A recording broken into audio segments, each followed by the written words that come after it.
Have you ever been there? You know exactly what you want, what goal you're aiming for, but actually starting the work. Ugh, it just feels like wading through treacle. You've got the vision, maybe it's crystal clear, but the doing part feels, well, heavy, uninspired. Just plain hard work you kind of dread. It's like you see the finish line, but the path looks exhausting. And you're thinking, do I really have to go through all that? Well, today we're doing a deep dive into some really fascinating excerpts from The Secret to Inspired Action with the Law of Attraction. Our mission really is to unpack this idea of inspired action, not just forcing yourself to do things, but finding a way to actually enjoy the process, make it feel, well, effortless even. Yeah, and this dive, it's going to look at bridging a gap, Ish. between two ideas about manifestation that sometimes seem opposed. On one hand, you hear about needing massive action, like Mhm. you got to hustle hard. And on the other, there's this idea that just lining up your emotions, getting into vibrational alignment, that's enough. The speaker in our source, Aaron, he shares some personal stuff, some really practical ways to kind of combine these. The core idea, it's about transforming the feeling around taking action, making it something you actually find, well, pleasurable and definitely more effective. Okay, let's jump right into that tension then, because, the source mentions this straight off. Some folks in the law of attraction world think action isn't really needed at all. For anyone leaning towards just visualizing and waiting, what's Aaron's perspective on that? Is action really crucial? Oh, he's very clear. He says action is a very important part of the process. Absolutely.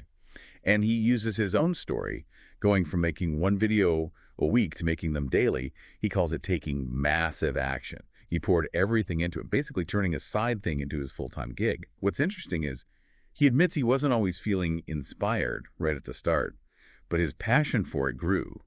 And then the inspiration followed the action, you see. Right. So the action itself can almost generate the inspiration over time. That definitely pushes back against the just sit and visualize idea, doesn't it? It sets us up nicely for the how.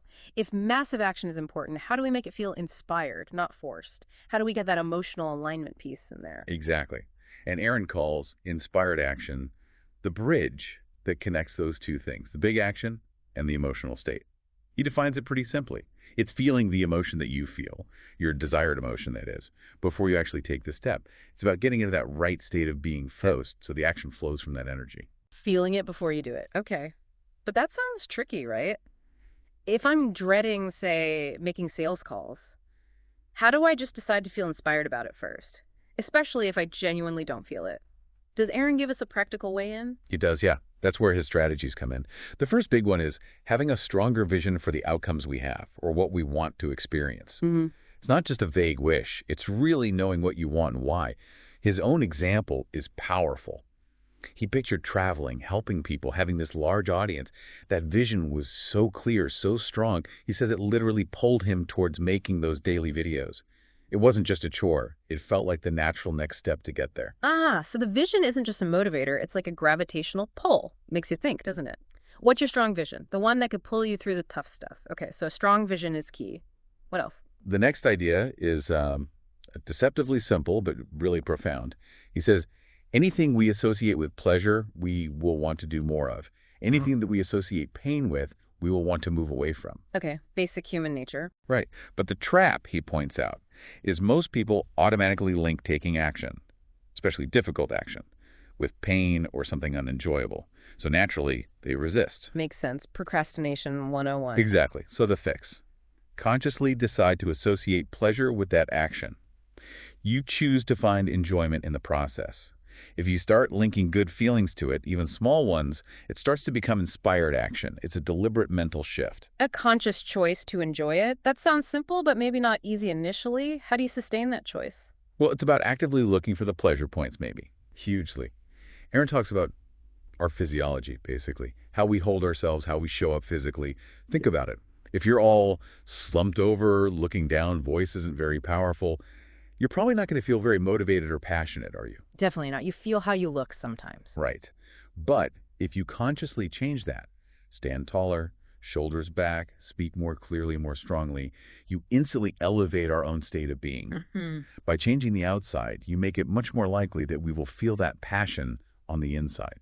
You're kind of signaling to your body and brain, okay, time for energy. That's something you can do right now, wherever you are. Just sit up straighter.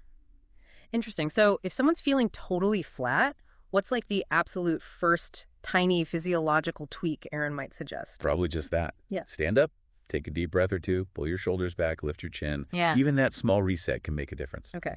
Vision, pleasure, physiology. Got it.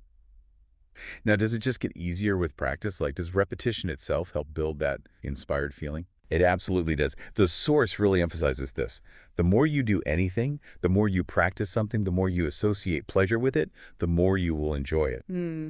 Aaron's daily video thing is the perfect example. He said it was tough at first, especially with a full-time job on the side. He was literally working or making videos, that was it. But the more he did it, the more natural it felt. He got better, enjoyed it more, and then creativity started flowing more easily.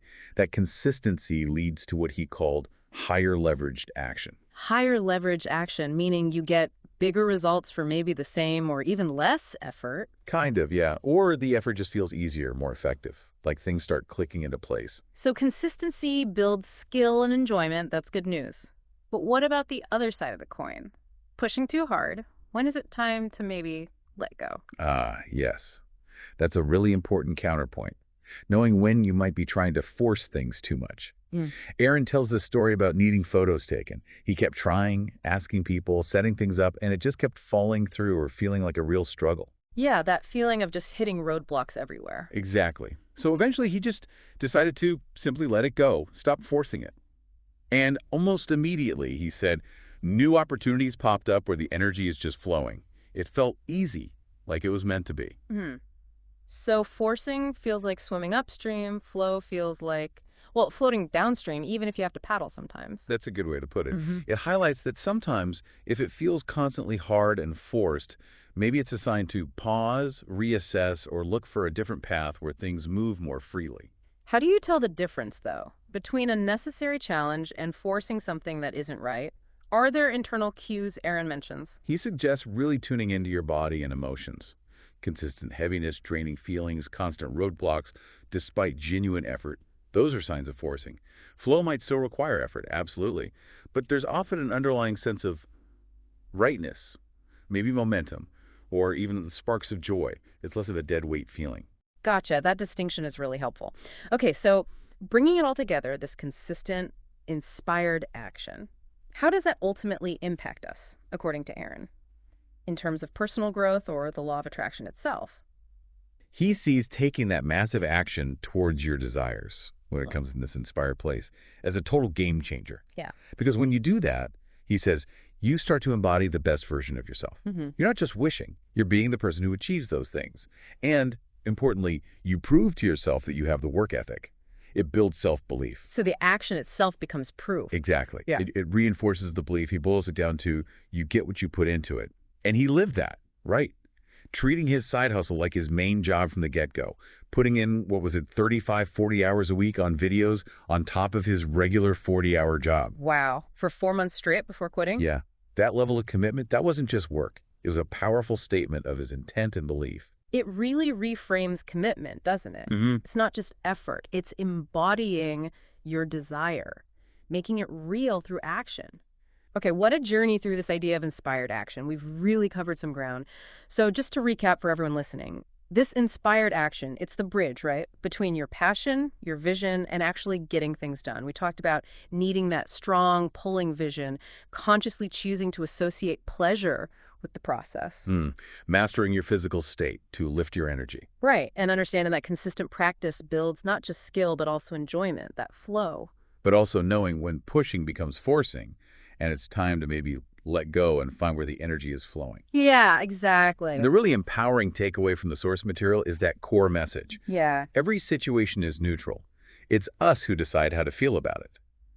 You can choose to associate pleasure with taking action.